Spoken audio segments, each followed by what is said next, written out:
నమస్కారం. KNN news కి స్వాగతం. 10 ఏళ్ల కేసీఆర్ పాలనలో రాష్ట్రం సుభిక్షంగా ఉండగా నేడు రేవంత్ పాలనలో దుర్భిక్షం తాండవిస్తుందని మాజీ ఎమ్మెల్యే గంప గోవర్ధన్ విమర్శించారు. బీఆర్ఎస్ పార్టీ అందించిన సంక్షేమ పథకాలే పార్టీకి శ్రీరామ రక్ష అన్నారు. ఈ నెల 27న జరిగే బీఆర్ఎస్ రథోత్సవ సభకు పార్టీ నాయకులు, కార్యకర్తలు, ప్రజలు భారీ సంఖ్యలో పాల్గొని విజయవంతం చేయాలని పిలుపునిచ్చారు. కామారెడ్డి జిల్లా కేంద్రంలోని తన నివాసంలో కామారెడ్డి, రాజంపేట మండలాల బీఆర్ఎస్ ముఖ్య నేతలు, కార్యకర్తలతో మాజీ ఎమ్మెల్యే గంప గోవర్ధన్ పార్టీ రథోత్సవ సభ సన్నాహక సమావేశం నిర్వహించారు. సందర్భంగా గంప గోవర్ధన్ మాట్లాడుతూ అమలు కాని హామీలతో అధికారులకు వచ్చిన కాంగ్రెస్ ప్రభుత్వానికి రాబోయే రోజులు గడ్డు రోజులేనని పేర్కొన్నారు. తెలంగాణ సాధనే ధ్యేయంగా ఏర్పడ్డ బీఆర్ఎస్ గడిచిన 20 సంవత్సరాలు తెలంగాణ సాధన, అభివృద్ధి లక్ష్యంగా పనిచేసిందన్నారు.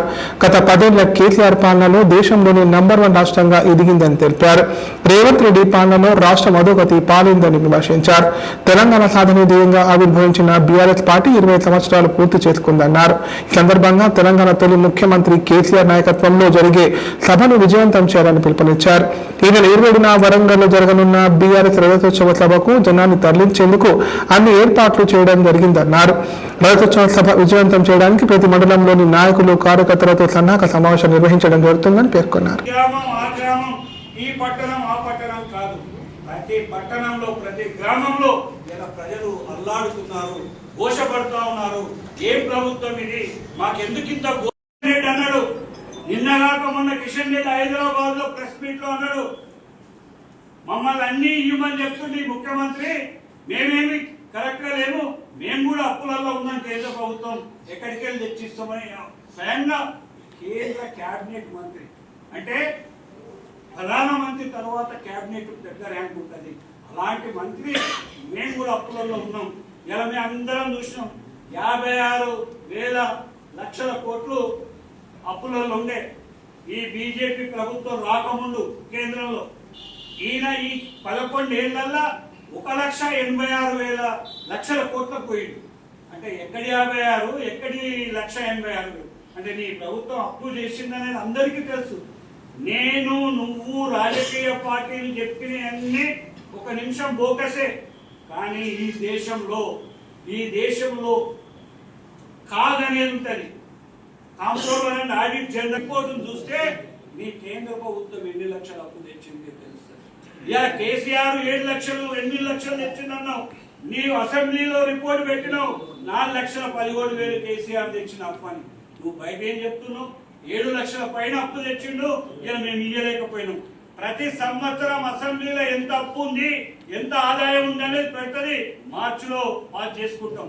నీకు తెలియదా? మీరు ఇచ్చినప్పుడు నీ ఎమ్మెల్యేలు ఉన్నారా లేదా? 12 మంది అసెంబ్లీలో నీ ఎమ్మెల్యేల బుక్కులు ఇచ్చినమా లేదా? ఇలా పబ్లిక్ డొమైన్ లో పెట్టినమా లేదా?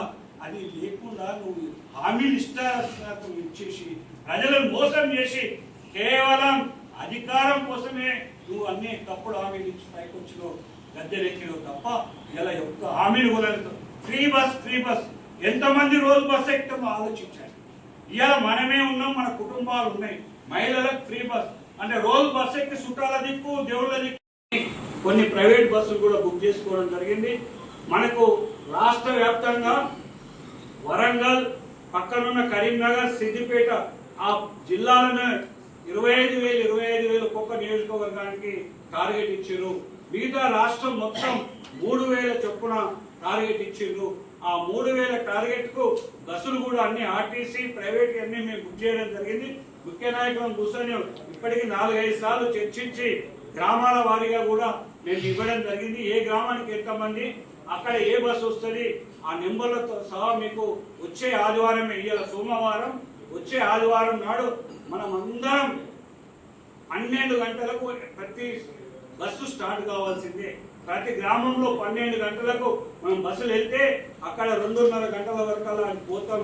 2:30-3 మధ్యలో కొద్దిగా ఆగినా అటు చేసినా 4 గంటలకు మీటింగ్ స్టార్ట్ అవుతుంది. కాబట్టి దయచేసి 12 గంటలకు పోయి మనమే ముందు వరుసలో ఉన్నట్టయితే పోయినందుకు ఆ మీటింగ్ ఏందనేది మనకు చూసిన వాళ్ళం అవుతాం.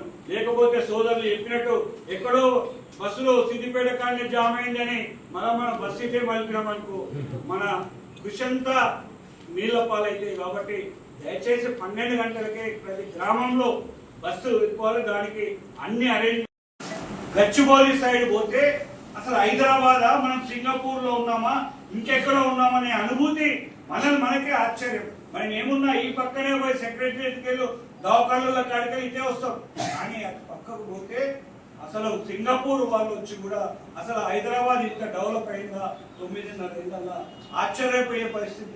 ఇలా ప్రపంచంలో నెంబర్ 1 సాఫ్ట్వేర్ కంపెనీలు ఇలా కేటీఆర్ గారి నాయకత్వంలో మన రాష్ట్రానికి ఇంత చదువుకున్న పిల్లలకు వాళ్ళ జీవితాల్లో వెలుగు నింపాలని కష్టపడి రాత్రి కష్టపడి ఇలా 9.5 ఏళ్లలో ఎంతో ఎత్తు ఎక్కడున్న సాఫ్ట్వేర్ ఉత్పత్తులు ఇలా ప్రపంచ పటంలో మనం కూడా సిలికాన్ వ్యాలీని మించిపోయే పరిస్థితి ఈ 6 మాసాలు మాత్రమే. మొదటిసారి 6 నెలలు ముందు ఎలక్షన్ పోయినాం కాబట్టి ఆ 6 నెలలు లేవు. ఈ 9.5 ఏళ్ళ ఎక్కడి తెలంగాణని ఎక్కడికి తీసుకుపోయినామో మనం చూస్తాం. ఇలా రైతులకు 2 ఎకరాలు 3 ఎకరాలు ఉంటే ఇలా రైతుల భూమి ఎంత ధరకు తీసుకుపోయింది తెలంగాణ వచ్చిన తర్వాత ఒక్కసారి రైతాంగం ఆలోచించాల్సిందిగా కోరుతా ఉన్నాం. ఇవాళ ఇవన్నీ చేస్తుంటే ప్రజలు కూడా ఈ కాంగ్రెస్ చరిత్ర మనందరికీ తెలుసు. దాని 130-140 ఏళ్ల చరిత్రను ఒకసారి కాంగ్రెస్ పార్టీ చూస్తే వాళ్ళ చరిత్ర అంతా ఈ దేశ ప్రజలను ఈ రాష్ట్ర ప్రజలను మోసం చేసిన చరిత్రనే ఉంది కాంగ్రెస్ తప్ప. మార్పు కావాలి మార్పు కావాలి మార్పు కావాలి అన్నారు. ప్రజలు కూడా ఆలోచించారు. ఇందాక మా మిత్రులు చెప్పినట్టు తెలంగాణలో తొందరగా కొంచెం బొల్తా పడుట్ల నెంబర్ 1. ఆ బొల్తా మార్పు అనే కాంగ్రెస్ వాళ్ళు ఇచ్చిన బొల్తాలో ఇలా పడి ఈ రైతాంగం కానీ పేద ప్రజలు కానీ ఏ విధంగా బాధపడుతుందో మనం కళ్ళనీళ్ళ చూస్తా ఉన్నాం. ప్రతి గ్రామం ఈ గ్రామం ఆ గ్రామం ఈ పట్టణం ఆ పట్టణం కాదు, ప్రతి పట్టణంలో ప్రతి గ్రామంలో ఇలా ప్రజలు అల్లాడుతున్నారు, ఘోషపడతా ఉన్నారు. ఏ ప్రభుత్వం ఇది, మాకెందుకు ఇంత ఘోష వచ్చిందని కన్నీళ్లు పెట్టుకునే పరిస్థితి మన కళ్ళనీళ్ళ చూస్తా ఉన్నాం. ఇలా నువ్వు ఇచ్చిన హామీలు ఏంది? 6 గ్యారంటీలు అన్నావు. 6 గ్యారంటీలలో ఎన్ని నీకు అమలు చేసిన ఒకసారి చెప్పమని నేను అడుగుతాను. గుండె మీద కాంగ్రెస్ కార్యకర్తలు ఇలా ఊర్లల్లో తల కిందులు వేసుకొని తల కిందికేసి మన ముంగట మాట్లాడే పరిస్థితి, ఈ గులాబీ కార్యకర్త ముంగట మాట్లాడే ధైర్యం ఒక్క కాంగ్రెస్ కార్యకర్తకి ఇలా గ్రామాలలో ఉందా నేను అడుగుతా ఉన్నాను. వాళ్ళే చెప్తా ఉన్నారు ఇంత పరిస్థితి వస్తుంది మా పార్టీకి అని మేము ఊహించడం, మా ప్రభుత్వం ఇట్లా చేస్తుందని ఊహించడం. ఎవరో కొందరు మొండిగా వాయిస్తారు, దాని గురించి మనకు అవసరం లేదు. అనంతరం దోమకొండ మండల కేంద్రంలో నిర్వహించిన దోమకొండ బీవీపేట మండల ముఖ్య నాయకుల కార్యకర్తల సన్నాహక సమావేశంలో మాజీ ఎమ్మెల్యే గంప గోవర్ధన్ పాల్గొన్నారు. ఈ నెల 27న నిర్వహించనున్న బీఆర్ఎస్ పార్టీ రజతోత్సవ సభ గురించి నాయకులు కార్యకర్తలకు దిశా నిర్దేశం చేశారు.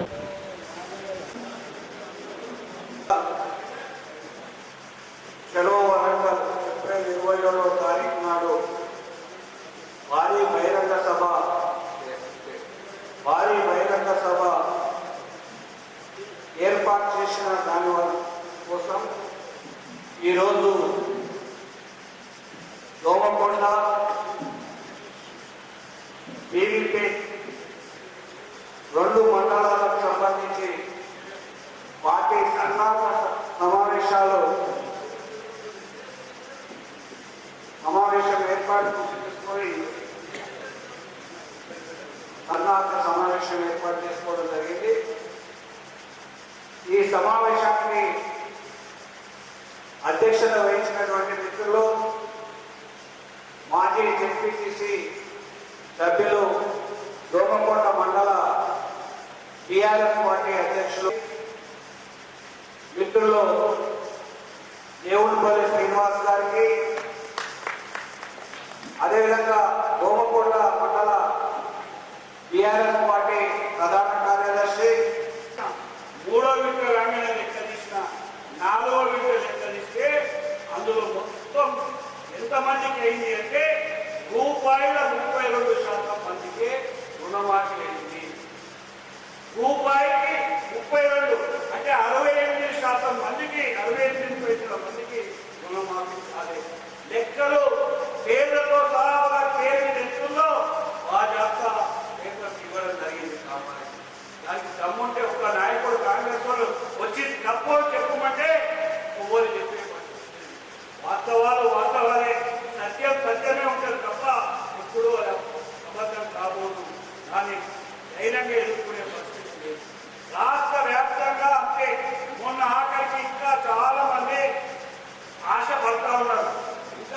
రుణమాఫీ చేస్తాడు.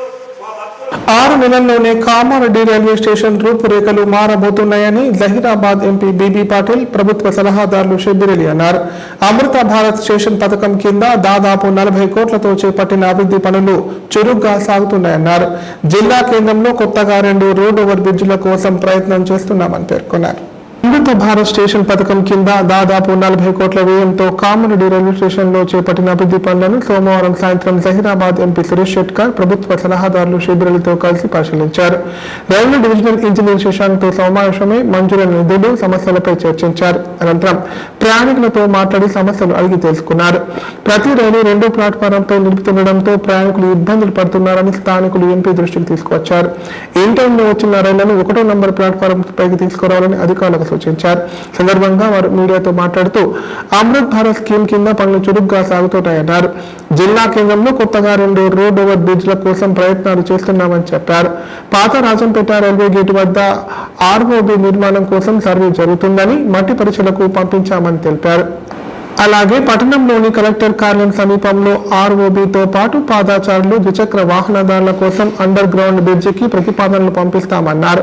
మున్సిపల్ రైల్వే శాఖల సమన్వయంతో పనులు చేపడతామని తెలిపారు. పాత రాజంపేట వద్ద ఓఆర్బి కోసం నేషనల్ హైవే అథారిటీ వారికి ప్రతిపాదనలు పంపిస్తామని పేర్కొన్నారు. రైల్వే స్టేషన్లో తాగునీరు, టాయిలెట్ సమస్యలను వారం రోజుల్లో పరిష్కరిస్తామని హామీ ఇచ్చారు. ఎస్కలేటర్ నిర్మాణం 6 నెలల్లో పూర్తవుతుందని పేర్కొన్నారు.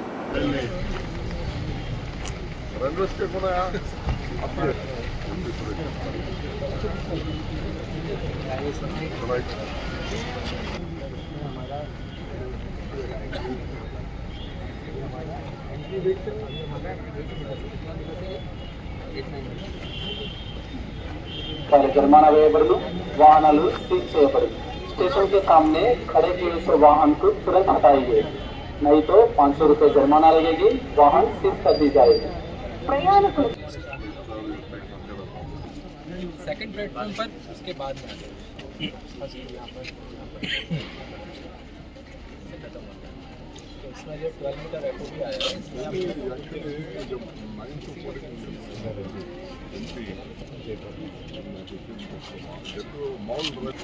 प्रायोरिटी में क्या है आरओबी का।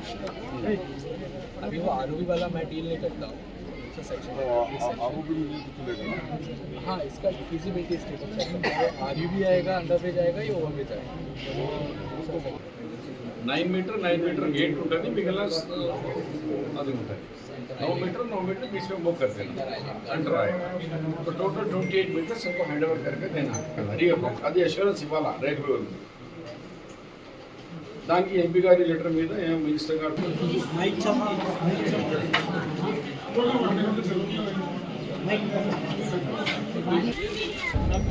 మరి మంచి మా ఇప్పుడే మీరు చూసినారు సుందరంగా మరి కామారెడ్డి రైల్వే స్టేషన్ ఏ విధంగా మరి అతి సుందరమైన రైల్వే స్టేషన్గా తీర్చిదిద్దుకుంటున్నది. దాంట్లో భాగంగా మనము రేపు వెహికల్స్ వచ్చినా వచ్చే వెహికల్స్ ఎంట్రీ ఎగ్జిట్ 2 కూడా సపరేట్ గేట్లు కూడా చేస్తూ ఉన్నాం. దాంతో పాటు ఇక్కడ లిఫ్ట్ దానికి ఎస్కలేటర్స్ ఉంటాయి కదా, అది మరి ఇక్కడ ఫస్ట్ ప్లాట్ఫామ్, సెకండ్ ప్లాట్ఫామ్, మరి దానికి ఏమంటారు ఫుట్ ఓవర్ బ్రిడ్జ్ కూడా నడుస్తూ ఉంది. ఇవన్నీ కూడా డిసెంబర్ లోపల కంప్లీట్ అయ్యే కార్యక్రమాలు జరుగుతూ ఉన్నాయి. మరి ఈరోజు కామారెడ్డి ప్రజల ఆధ్వర్యంలో మరి వాళ్ళు ఏమేమో కొందరు ఇక్కడ రోడ్కు చాలామంది లైవ్లీహుడ్ చాలా సంవత్సరాలుగా దాని మీద బతుకుతూ ఉన్నారు, చిన్న వ్యాపారాలు చేసుకుంటూ. మరి వారు కూడా సార్ మేము సహకరించిన సిద్ధంగా ఉన్నాం, కానీ మాకు కూడా ఆల్టర్నేటివ్ మరి మా భక్తుల కోసం చూపించమని చెప్పడం జరిగింది. అందుకే రైల్వే అధికారులు డివిజనల్ ఇంజనీర్ గారు లోకేష్ గారు రావడం జరిగింది. దాంతో మా షబ్బీర్ మన కళ్ళ కనిపిస్తూ ఉంది. మరి ఇంకా రైల్వేస్ ఇంక్రీజ్ చేయడానికి, దాంతోపాటు ఫ్లైఓవర్ ఇప్పుడు కలెక్టరేట్ పోవడానికి ఫ్లైఓవర్ కానీ ఆర్యూబీ కానీ రెండిట్లో ఏది 2 ప్రతిపాదన పెట్టడానికి ప్రణాళిక నడుస్తూ ఉంది. దాంతోపాటు రాజంపేట్ ఇక్కడ నేషనల్ హైవే మీద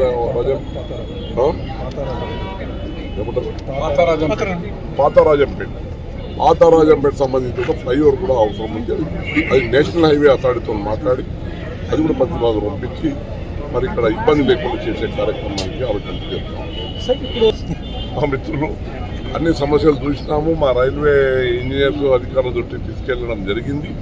అన్ని కూడా మీరు అనేటువంటి డ్రింకింగ్ వాటర్ ఉంది. డ్రింకింగ్ వాటర్ ఆల్టర్నేటివ్ వారు ప్లాన్ చేస్తూ ఉన్నారు. ఫ్యూచర్లో ఆర్ఓ డ్రింకింగ్ వాటర్ ప్లాన్ పెట్టబోతున్నారు కదా. ఇది కామన్గా ఇప్పుడు ఏదైతే కామన్ వాటర్ ఎలాగా ఉందో అట్లా కాకుండా ఇంకా కొన్ని రోజులు మీరు చూస్తున్నారు ఆర్ఓ ప్లాంట్ పెడతారు. ఇప్పుడు సేఫ్టీ వాటర్ కూడా ఇచ్చే ప్రొవిజన్ నడుస్తూ ఉంది. వెయిటింగ్ రూమ్ కూడా మంచి వెయిటింగ్ రూమ్ ఇప్పుడు మీరు ఫోటో ద్వారా చూసుకోవడం జరిగింది. మంచి ఏసీ వెయిటింగ్ రూమ్. పెద్ద ఏమో ఫ్లైఓవర్ దానికి వాళ్ళు టెస్టింగ్కు పోయిన తర్వాత వాళ్ళ ఎస్టిమేట్ అయిన తర్వాత వాళ్ళు ఎస్టిమేట్ మాకు ఇస్తారు.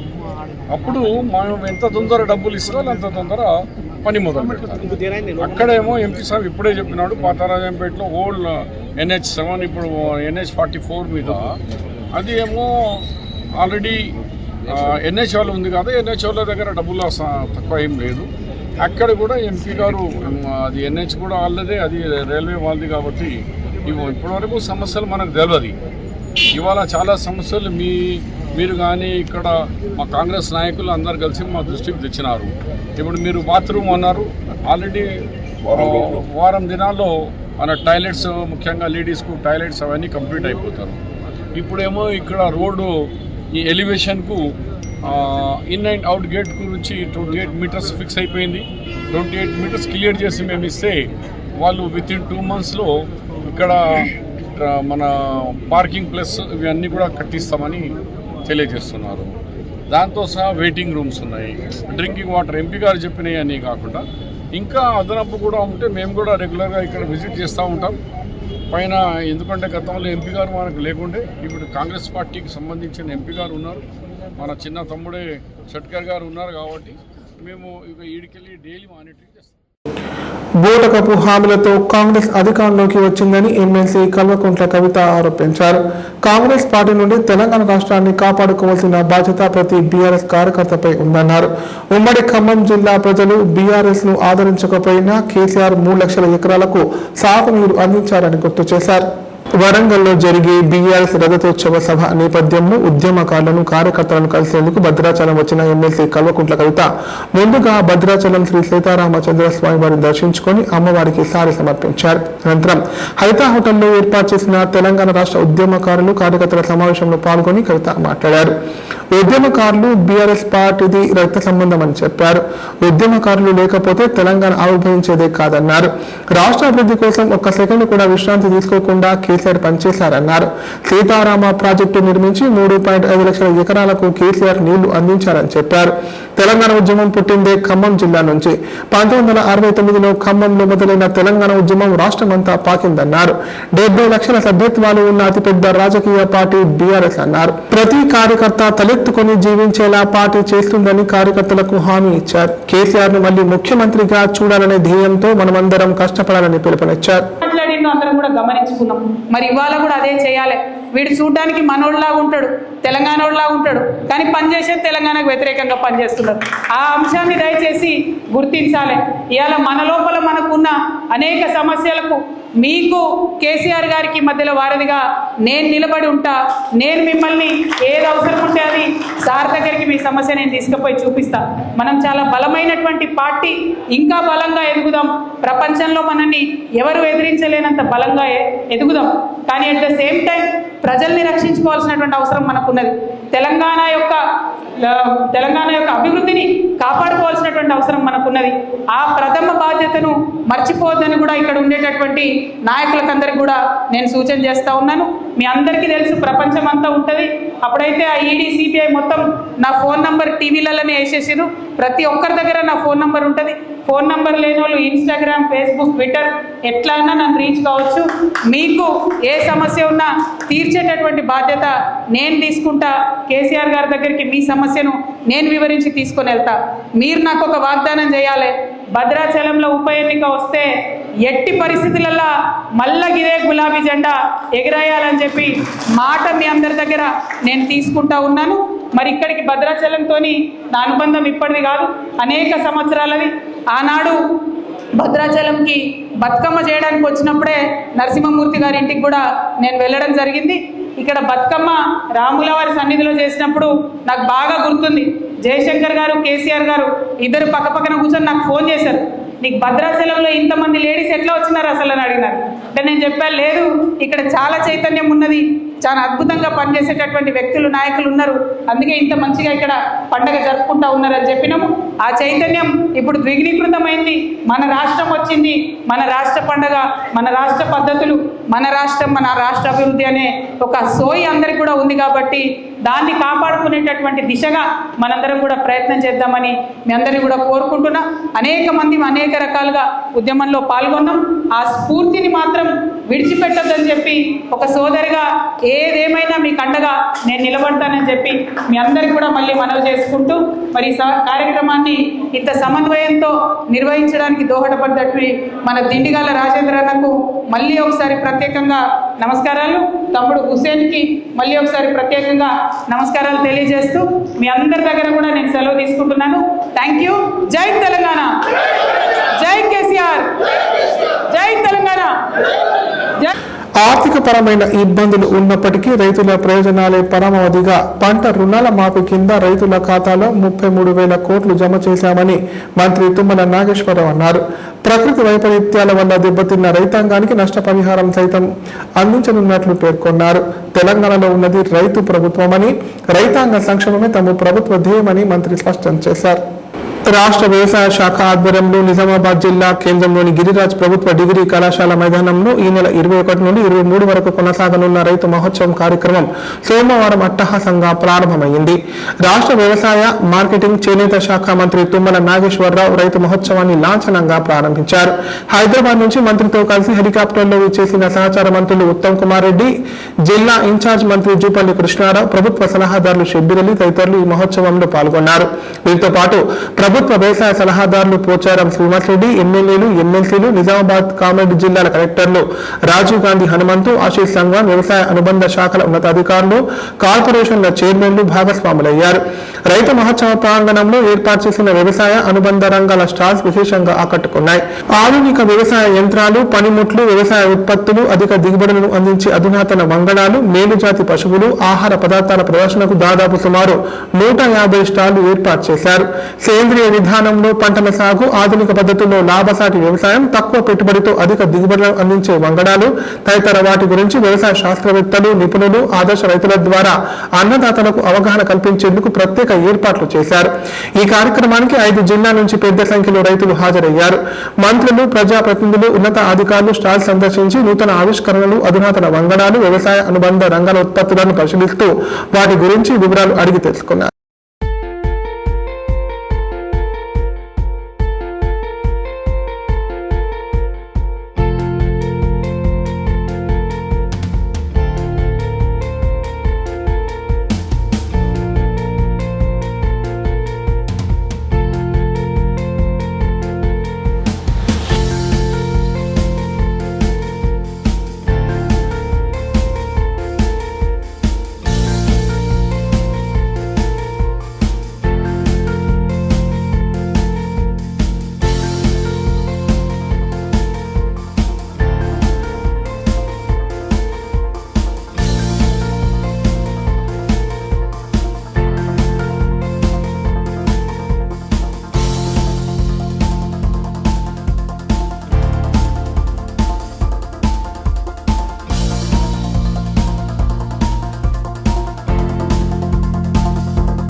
ఇప్పుడు ప్రకటనలు. Life hospital Kamareddy. కామారెడ్డిలో 50 పడకల ISO సర్టిఫైడ్ గల ఏకైక hospital life hospital Kamareddy. Aarogyasri, EHS మరియు అన్ని రకాల నగదు రహిత హెల్త్ ఇన్సూరెన్సులు గల ఏకైక hospital life hospital. Aarogyasri card లేదా తెల్ల రేషన్ కార్డు ఉన్న వారికి ఆరోగ్యశ్రీ మరియు ఆయుష్మాన్ భారత్ ద్వారా ఆపరేషన్లు ఉచితంగా చేయబడును. కామారెడ్డిలో కార్పొరేట్ స్థాయి ఖరీదైన వైద్యాన్ని ప్రతి పేద మధ్యతరగతి వారికి అతి తక్కువ ఖర్చుతో వైద్యం చేయబడును. నిజామాబాద్, హైదరాబాద్ వెళ్లవలసిన అవసరం లేకుండా అనుభవజ్ఞులైన వైద్య బృందంచే క్లిష్టమైన ఎముకల ఆపరేషన్లు, ఆర్థోస్కోపిక్, కీహోల్ సర్జరీలు, జాయింట్ రీప్లేస్మెంట్, మోకాళ్ల మార్పిడి, వెన్నుపూస ఆపరేషన్లు మరియు 4 గంటలు అత్యవసర వైద్య సేవలు అందించబడును. మా సదుపాయాలు: అత్యాధునిక operation theatre, laminar OT, ICU, x-ray, physiotherapy, DEXA scan, pharmacy సౌకర్యాలు కలవు. రాష్ట్ర ప్రభుత్వ ఉద్యోగులకు ఫీజ్ రీయింబర్స్మెంట్ సౌకర్యం కలదు. సంప్రదించండి లైఫ్ హాస్పిటల్.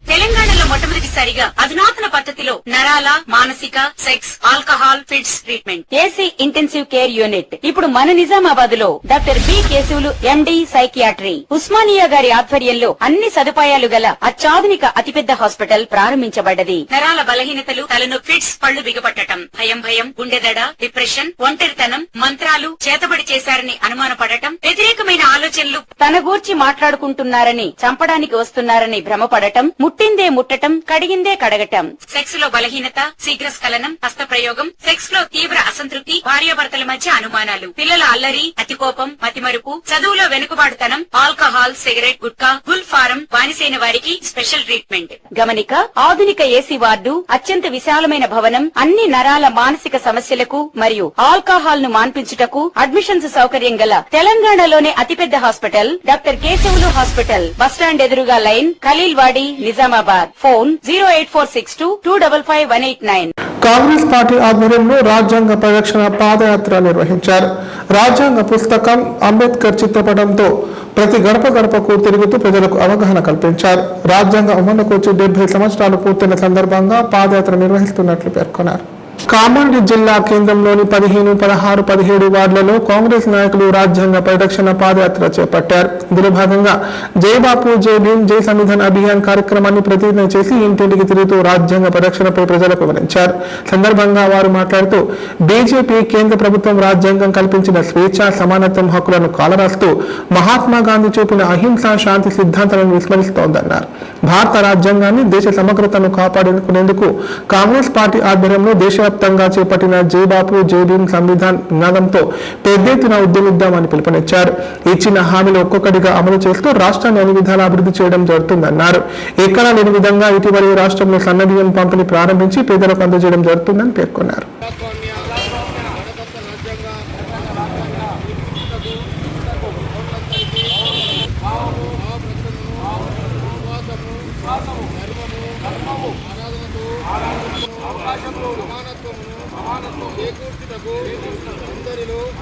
వ్యక్తి గౌరవాన్ని నవంబర్ 26వ తేదీన ఆమోదింపబడిన ఏదైతే మన బడ్జెట్ ఉందో బడ్జెట్లో ఒక్క రూపాయి కూడా తీసుకురాని దద్దమ్మలు ఈరోజు డెవలప్మెంట్ గురించి మాట్లాడుతున్నారు.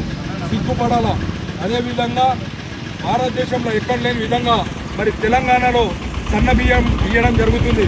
మరి సన్న బియ్యం కూడా రాష్ట్రం ఇస్తలేదు, కేంద్రం ఇస్తుందని చెప్పేసి ఈ యొక్క దొంగలు మాట్లాడుతున్నారు. మరి వాళ్లకు ఏమాత్రం జ్ఞానం ఉంటే మీ యొక్క బీజేపీ రాష్ట్రాలు ఉన్నాయి కదా, ఆ రాష్ట్రాల్లో ఫస్ట్ సన్న బియ్యాన్ని ప్రవేశపెట్టి మరి తెలంగాణ గురించి, రేవంత్ రెడ్డి గురించి, కాంగ్రెస్ పార్టీ గురించి మాట్లాడాలని చెప్పేసి హెచ్చరిస్తున్నాం. ఖబర్దార్, ఇంకోసారి కాంగ్రెస్ ప్రభుత్వం మీద ఏమాత్రం అవాకు చవాకులు చేసినట్లయితే బిడ్డ ఊర్లలో తిరగనీయం బీజేపీ నాయకులని చెప్పి అకారణంగా హసన్పల్లి జామా మస్జిద్ కు నీళ్ల సరఫరా నిలిపివేశారని ప్రజావాణిలో మస్జిద్ కమిటీ సభ్యులు ఫిర్యాదు చేశారు. అక్కడ మస్జిద్ ఉండకుండా చేయాలని కుట్రలు పన్నుతున్నారని ఆరోపించారు. ఈ మేరకు సివిల్ ఏడీ సురేష్, ఏడీ శ్రీకాంత్, ఏసీ శ్రీనివాసపై చర్యలు తీసుకుని తమకు న్యాయం చేయాలని విజ్ఞప్తి చేశారు. కామారెడ్డి జిల్లా నిజాం సాగర్ మండలం హసన్పల్లి గ్రామంలో గల జామా మస్జిద్ కు గ్రామ పంచాయతీ నుంచి వచ్చే మంచినీళ్ల నల్లా కనెక్షన్ ను ఎటువంటి ముందస్తు నోటీసు ఇవ్వకుండా నిలిపివేశారు. దీంతో జామా మస్జిద్ కమిటీ సభ్యులు ప్రజావాణిలో కలెక్టర్ కు ఫిర్యాదు చేశారు. సందర్భంగా అధ్యక్షుడు సయ్యద్ అబ్దుల్ రజాక్ మాట్లాడుతూ ఈ జామా మస్జిద్ ను 1962లో తమ పెద్దలు కట్టించడం జరిగిందన్నారు. అప్పట్లో ట్రాన్స్కోలో పనిచేసిన చాలా మంది రిటైర్ అయిన తర్వాత ఎల్లారెడ్డి, బాన్స్వాడ ఇతర ఊర్లలో స్థిరపడారని చెప్పారు. ఊళ్ళో ముస్లింల జనాభా తక్కువ ఉండడంతో మస్జిద్ ను ఎవరు పట్టించుకోకపోవడంతో కోల్పోయే స్థితికి వస్తే ఊళ్ళో ఉన్న అందరూ కలిసి డబ్బులు జమ చేసి మస్జిద్ను బాగు చేశామన్నారు. మస్జిద్లో 5 పూటలు నమాజ్ జరగాలని మంచి ఉద్దేశంతో ఒక ఇమాం మరియు మోజాన్ని నియమించి వారి కుటుంబ సభ్యులతో ఉండే విధంగా సౌకర్యాలు కల్పించి వారికి జీతాలు కూడా ఇస్తున్నామన్నారు. అయితే ఈ నెల 16న హసన్పల్లి గ్రామస్తులైన పవన్ సాయి అని ఇద్దరు వచ్చి మస్జిద్ కు సరఫరా అయ్యే నీళ్ల పైపు కట్ చేశారని చెప్పారు. ఎందుకు కట్ చేస్తున్నారని అడగగా ఏడీ సివిల్ సురేష్ కుమార్, ఏడీ శ్రీకాంత్ చెప్తే చేస్తున్నామని తెలపడం జరిగిందన్నారు. దీంతో ఏడీ విషయంలో వివరణ కోరగా మాకు ఎస్సీ గారి ఆదేశాల ప్రకారం చేశామని సమాధానం ఇచ్చారని తెలిపారు.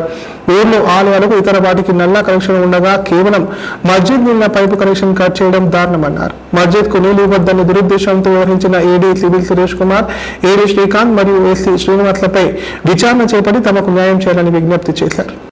నా ప్రెస్ మిత్రులకి, మళ్ళా ఎమ్మెల్యే గారికి, షబీర్ అలీ గారికి, మైనారిటీ ఎస్సీ కమిషన్ వాళ్ళందరికీ తెలియజేయమనగా, మేము హెడ్స్లూజ్లో ఒక మస్జిద్ 60 సంవత్సరాల నుంచి నడుస్తున్న మస్జిద్ని ఇంతకుముందు ఉన్న ఆఫీసర్లు అందరు బాగుండే సపోర్ట్ చేసినారు.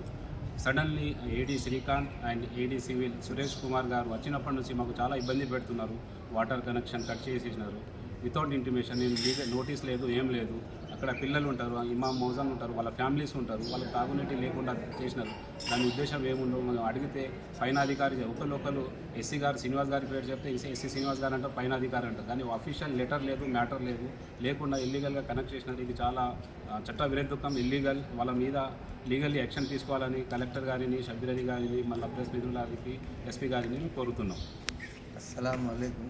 हमारे जनाब कलेक्टर साहब और हमारे जनाब शबीर अली साहब, हमारे जनाब प्रेस मीटिंग साहब से आप लोगों से मैं ये चाह रहा हूँ कि आज 70-80 साल पहले ये पूरे मेरे वालिद साहब, हमारे रज़ाक साहब के वालिद साहब ने अपने हाथों से औरतें, ऑफिसर की औरतें मिलकर मस्जिद हसनपल्ली के, जिससे हम ग्रामा कंटम से हमको ज़मीन गिफ्ट मिली थी, तो मस्जिद में अपने हाथों से बनाए। और ये मस्जिद सिर्फ ग्रामा कंटम की ताल्लुक़ है, न जब को गौरव से निज़ाम गवर्नमेंट से कुछ कंसर्न नहीं है। और अल्हम्दुलिल्लाह जब उस ज़माने में गंगा आते थे, ये फ़ोटो है हमारे साथ में, ये ऑलरेडी उन लोग कहा कि हमके मस्जिद में अच्छा कोऑपरेट करते थे। जब से ये सुरेश कुमार एडी सिविल जो आया कलेक्टर साहब से, और साहब हमारे शबीर अली साहब से भी रिक्वेस्ट है, हमारे प्रेस मीटिंग साहब से भी रिक्वेस्ट है कि आइंदा ऐसे गलतियाँ न हो। కేంద్ర బీజేపీ ప్రభుత్వం దేశ సంపదను అమెరికాకు దోచి పెట్టాలని చూస్తోందని కిసాన్ మోర్చా నాయకులు అన్నారు. రైతులు పండించే ప్రతి పంటపై ఎగుమతి దిగుమతి సుంకం విధించనుందని ఆరోపించారు. దేశ పౌరులు ఈ విషయాన్ని గుర్తించి ఎదురు తిరిగి పోరాడాలని పిలుపునిచ్చారు. అమెరికా ఉపాధ్యక్షుడు జేడీ వాన్స్ గో బ్యాక్ పేరుతో దేశవ్యాప్త నిరసనలు చేయాలని సంయుక్త కిసాన్ మోర్చా రైతు సంఘాలు పిలుపునిచ్చిన విషయం తెలిసిందే. ఇందులో భాగంగా కామారెడ్డి జిల్లా కేంద్రంలోని మున్సిపల్ కార్యాలయం ముందు నిరసన చేపట్టారు. కిసాన్ మోర్చా జిల్లా convener Motiram Nayak, co convener Jabbar Nayak మాట్లాడుతూ అమెరికా ఉపాధ్యక్షుడు జేడీ వాన్స్ మన దేశానికి వచ్చి వాణిజ్య ఒప్పందాలు చేసుకుంటున్నాడన్నారు. ముఖ్యంగా రైతులు పండించే ప్రతి పంటపై ఎగుమతి దిగుమతి సుంకాలు పెంచడం కోసం కుట్రలు చేస్తున్నారన్నారు. పంటపై సర్వ హక్కులు అమెరికా కలిగించుకొని మన వ్యవసాయాన్ని, మన దేశాన్ని దెబ్బతీయాలని ఒప్పందం కుదుర్చుకుంటున్నారని చెప్పారు. అనేక దేశాలు ఈ సుంకాలపై ఎదురు తిరిగాయి, కానీ ప్రధాని మోదీ మాత్రం మన దేశ సంపదని అమెరికాకు అంటగట్టాలని చూస్తున్నారన్నారు. దేశ పౌరులు ఈ విషయాన్ని గుర్తించి ఎదురు తిరిగి పోరాడాలని పిలుపునిచ్చారు. ఈ ఒప్పందం గనక జరిగితే సంయుక్త కిసాన్ మోర్చా ఆధ్వర్యంలో దేశవ్యాప్తంగా పోరాటాలు చేస్తామని హెచ్చరించారు. సుంకాల మీద ఈరోజు అన్ని దేశాలు ముక్త ఖండంతో ఈరోజు వెనుకడుగు వేస్తున్నాయి. కానీ భారతదేశానికి నరేంద్ర మోడీ 3వ అధికారంలోకి వచ్చిన తర్వాత ఇక్కడ రైతులతో కార్మికులతో జలగాట మారుతూ ఉన్నాడు. ఈరోజు ఏదైతే వాళ్ళ ఉపాధ్యక్షుని పంపించి ఈరోజు ఒప్పందం జరగబోతుంది, ఆ ఒప్పందం ఎట్టి పరిస్థితుల్లో జరగకూడదని చెప్పేసి ఎస్కే పిలుపులో భాగంగా ఈరోజు రాష్ట్ర వ్యాప్తంగా కూడా ఆందోళన కార్యక్రమాలు చేస్తూ ఉన్నాం. ఎందుకంటే ఈ ఒప్పందం కనుక జరిగితే మనకు మిగిలినది ఏమీ ఉండదు. మనము వాళ్ళ దగ్గర కొనాల్సిన పరిస్థితి ఏర్పడుతుంది. దానిపైన వాళ్ళ సుంకాల పేరుతో కొనుక్కోపోయి మళ్ళీ మేము దిగుమతి చేసుకోవాలంటే ఇప్పుడు రూపాయితోటి కొనుక్కోపోయి వాళ్ళు 2 రూపాయలకు అమ్మే పరిస్థితి వస్తుంది. ఆ రోజు ఇక్కడ పేద మధ్యతరగతి ఉన్న రైతులు కానీ కార్మికులు కానీ ఆ రోజు అయితే పసులు ఉండాల్సిన పరిస్థితి ఏర్పడుతుంది. కాబట్టి ఈ మోడీ ప్రభుత్వాన్ని ఒకటే హెచ్చరిస్తూ ఉన్నాం. ఎస్కే పిలుపులో భాగంగా ఈరోజు రాష్ట్ర వ్యాప్తంగా ఒకటే పిలిపిస్తున్నాం. ఎందుకంటే ఆ సుంకాలు ఒప్పుకోవద్దు, వాళ్ళతో వాణిజ్య ఒప్పందం చేసుకోవద్దని చెప్పేసి ఎస్కేఎంలో పిలుపులో భాగంగా తెలియజేస్తున్నాం. ఒకవేళ కనుక ఈ ఒప్పందాన్ని వాళ్ళు ఒప్పుకుంటే రాష్ట్ర వ్యాప్తంగా కూడా దేశవ్యాప్తంగా రాష్ట్ర వ్యాప్తంగా ప్రజా కార్మిక రైతు ఆందోళన కార్యక్రమాలు ఉధృతం చేస్తారని చెప్పేసి ఈ సందర్భంగా ప్రభుత్వాన్ని హెచ్చరిస్తూ ఉన్నాం.